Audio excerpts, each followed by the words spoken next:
3 years ago, the San Antonio Spurs were one of the worst teams in basketball, on purpose. They lost almost every night, sold off useful players, and bottomed out completely. And it was the smartest thing they could have possibly done, because losing that badly was the only way to win a lottery, and that lottery delivered a once-in-a-generation talent. This is the story of a tank that worked perfectly. Tanking is the most controversial strategy in sports. Deliberately losing to get a better draft pick feels wrong. But for a franchise stuck in the middle with no superstar and no path to one, it can be the only realistic way out. San Antonio understood that better than anyone, so they didn't just dabble in losing, they committed to it and waited for a prize worth the pain. This is Game is Culture. Real quick before we dig in, if you like breakdowns that explain how franchises actually get built instead of just yelling takes at you, go hit subscribe. It's free and it genuinely helps, so click it. First, the fall. After 2 decades as a model franchise, the Spurs Dynasty finally ran dry, and they crashed all the way down. In the 2022 and 23 season, they won just 22 games and lost 60 losses. For a franchise used to 50-plus wins every year, this was rock bottom. But it was a calculated rock bottom. They weren't just bad, they were bad with a plan. And the timing was everything, because waiting at the bottom of that draft was a prospect unlike anything basketball had seen. A 7'4" center from France who moved like a guard, shot like a wing, and blocked shots like nobody in history. Every bad team in the league was tanking for the same player. San Antonio just did it best.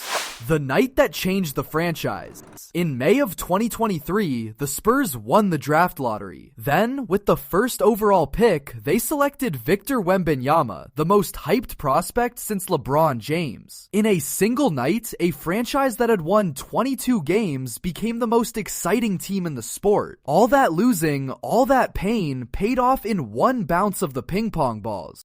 And the Phenom delivered immediately. Rookie of the Year, an instant defensive monster, a player who could realistically average a near triple-double of points, rebounds, and blocks. He wasn't a project who might be good someday. He was great on arrival. So the tank didn't just land a good pick. It landed a franchise-altering superstar at the exact moment they needed one.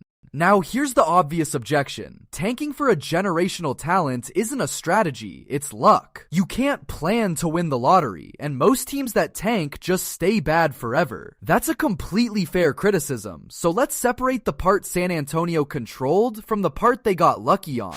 Luck versus design. Yes, the lottery is luck. Winning that specific night was a roll of the dice. But here's what San Antonio controlled. They put themselves in position to win it by fully committing to the bottom instead of chasing meaningless wins. And just as importantly, they didn't waste the prize. A great pick in the wrong organization gets squandered. The Spurs had a culture ready to develop him. And that culture is the real lesson. This is a franchise with decades of player development pedigree, the same organization that turned mid-round picks into Hall of Famers. So when the generational talent landed in their lap, they knew exactly what to do with him. Lots of teams get a top pick. Far fewer have the patience and the structure to turn that pick into a finals run this fast. Quick interruption, because now's the time. If you're enjoying this, hit subscribe. I'm not gonna beg, but I am gonna ask, so hit it and I'll keep going. And they didn't stop at 1. The tank kept paying out. The Spurs landed 3 straight top 4 picks. Wembanyama at 1, then Stephon Castle at 4, who became Rookie of the Year, then Dylan Harper at 2. 3 premium young players in 3 years. The foundation of the next great team, all harvested from those painful losing seasons. So look at the speed of this. 2023, they won 22 games. By 2026, they're in the NBA Finals. From the basement to the championship round in 3 seasons. That is not how rebuilds usually go. Most teardowns take 5, 7, even 10 years, if they work at all. San Antonio compressed it into a blink. Now the honest warning.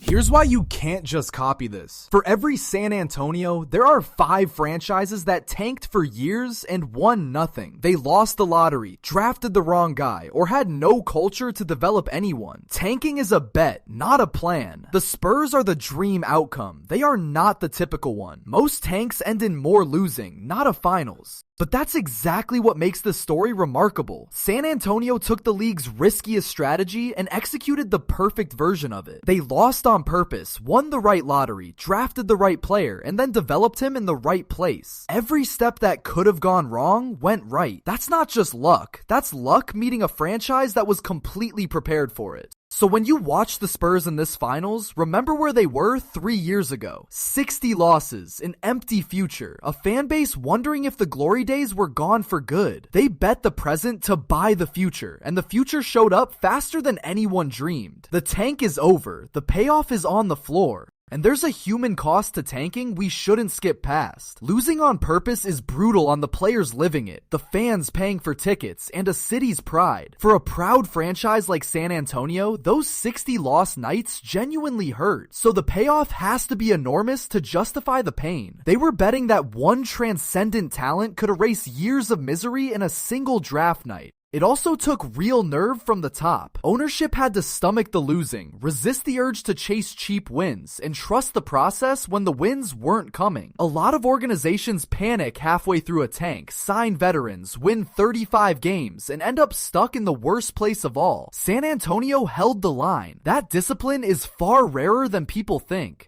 And the development piece can't be overstated. Drafting a star is step one. Turning him into a finals player in 3 years is a completely different skill. The Spurs surrounded the phenom with structure, patience, and the right pieces. A generational talent in a dysfunctional organization can stall for years. In the right one, he reached the finals before he even hit his prime.